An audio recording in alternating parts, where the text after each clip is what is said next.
बराह रास्त आपको कराची लिए चलते हैं। इस वक्त एडिशनल आईजी कराची जावेद आलम ओढो मुहर्रम की सिक्योरिटी के हवाले से प्रेस ब्रीफिंग दे रहे हैं।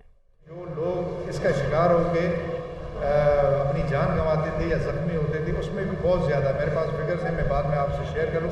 बिल्कुल आपने सही कहा कि पुलिस की प्रेजेंस अगर वो लॉ एंड ऑर्डर में ना हो तो इससे क्राइम कंट्रोल करने में बहुत बड़ी मदद है। बिल्कुल आपने सही कहा। आखिरी सवाल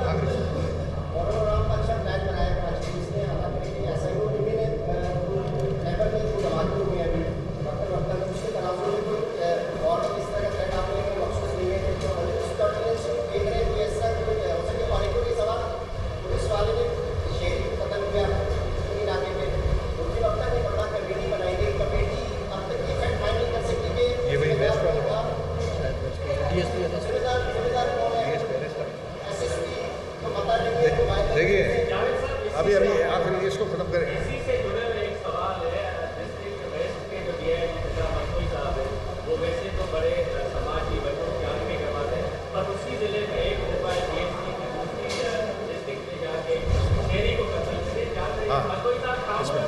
चलिए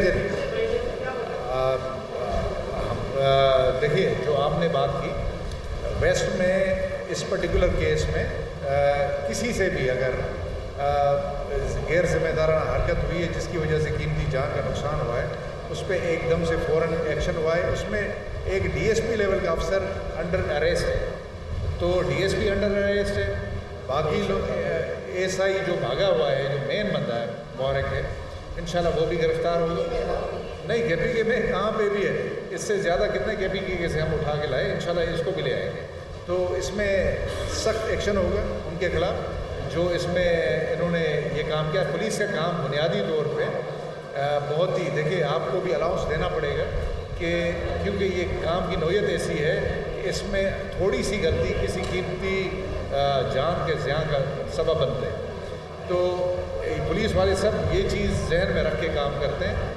अगर कोई पुलिस अफसर जिस तरह इसमें आपने देखा कि इन्वॉल्व हुए, उनकी गलती या उनकी बेईमानी की वजह से एक कीमती जान गई, तो हम बिल्कुल उसमें कोई भी रौ रियायत उनके साथ नहीं करेंगे।